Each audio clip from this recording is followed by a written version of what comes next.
In this video, we're going to talk about how to run a Postman collection in Jenkins. Did you know that you can run your Postman collections in Jenkins? In this video, we're going to show you a couple of different ways of how to do that and why we want to be able to run these types of tasks within Jenkins. Here's today's starting point. I have a Jenkins LTS controller version 2.303.3. When this controller was installed, it was installed using install suggested plugins. Attached to this controller, I have a Linux-based agent that has Docker installed on it. There is a link to a sample repository that we're going to be going through in this video down in the description. So first off, let's go ahead and take a look at the repository. I have 3 Jenkins files that we're going to be walking our way through, and we have 2 collections that we have defined within our repository. If we take a look at Jenkins file 1, what we can see here is that we're going to be using Docker to run the Newman image. So the first thing that we're going to do is we're just going to do a run and get the help for run. And then next, what's going to happen is we're going to do a run. We're going to mount in the workspace into the Newman container. And then we're going to do a Newman run and pass in the collection that we want to run. And we're also going to turn off colors. And we're going to disable Unicode to keep the output to the console log as plain text as possible. Now let's go over and take a look at the collection that we're going to be running. And this collection is based on an example post from Postman about how to integrate with Jenkins. I just took it and made a few changes to it. So we're going to do a get example and a post example against the Postman Echo service. So let's go back over to our controller and let's create a job. So new item, I'm going to call this Postman Newman. Pipeline, click OK. We're going to get pipeline script from SCM. SCM is get. There's my URL. I'm going to change the branch to main. And the script path that we're going to run first is Jenkins file -1.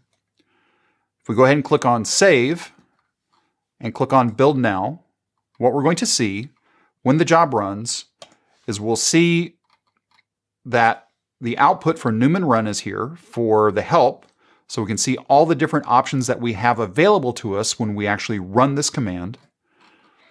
And finally, what we have is the Docker run to actually run the collection, which in our case is collection 1. And we can see the output here is body contains username, body contains URL, but we see this 1 and 2 here. Then we see a 3 for body contains HTML, and we have a pass for response time is less than 1 second or 1,000 milliseconds. We have a table output here so we can track down what's going on, and we can see that we have 3 failures. And below this table, we have the failures for body contains username and URL and HTML, that all 3 of these failed. So the reason why I wanted to run one job with failures is that you could see what the failures look like. But also notice this.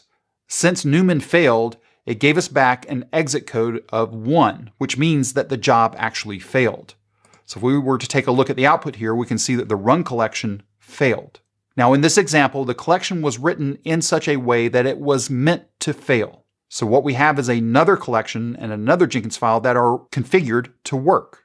So let's go back over to our job and reconfigure this to use that pair, which in this case is actually collection 2 and Jenkins file 2. If we take a look at Jenkins file 2, I've saved it there. If we go back over here to Jenkins file 2, what you're going to see is that we are going to just call collection 2. And this collection 2 has all of the tests fixed in order for them to pass. So let's go back over to our job.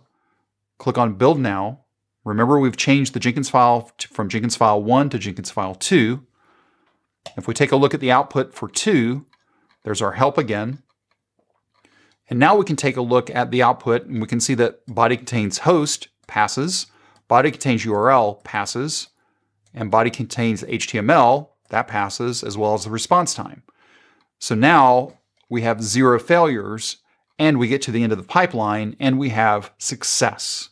Up to this point, we've shown how you can use Newman to run a local collection, meaning local within our Git repository.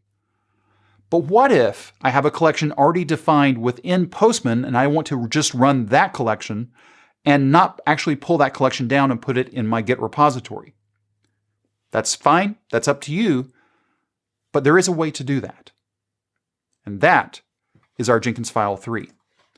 If we take a look at Jenkins file 3, what you're going to see is a Docker run.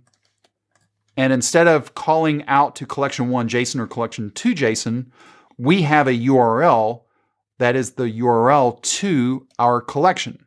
Now, let's go and take a look at this collection. So I'm going to open up Postman, and I'm in my workspace, and here is the collection that I want to run. But how do I know what the URL for this is? Well, it's actually fairly simple. We'll click on View More Actions and click on Share. And from here, we're going to click on Via JSON Link. And the JSON link that we have in our job is this JSON link that's right here.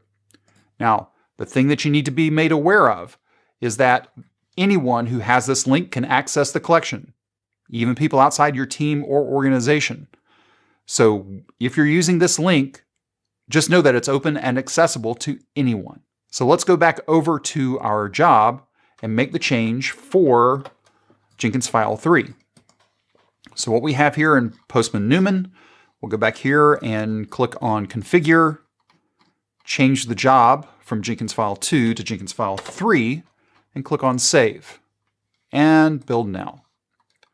So let's take a look at job run number 3. And what we have here, again, is our help output. And then here, what we see is we are running Newman. We have Newman run. Here's the URL to our collection. And again, we see that everything passes. We have no failures, and the job completes successfully. Why would you want to run your Postman collections from Jenkins? By using Newman, not only can we run collections that are local to our repository, but we can also run collections that are defined within Postman. It's completely up to you how you want to manage your collections, whether that's local or within Postman. Regardless, being able to run your Postman collections instead of having to do it manually after the fact gives you the ability to know whether or not your tests are going to pass or not during your build and test phase. If you have any questions or comments, you can reach out to us on Twitter at CloudBees. If this video was helpful to you, give us a thumbs up. And if you haven't subscribed to CloudBees TV yet, why not? Take a moment, click on that subscribe button, and then ring that bell, and you'll be notified anytime there's new content available on CloudBees TV. Thanks for watching, and we will see you in the next video.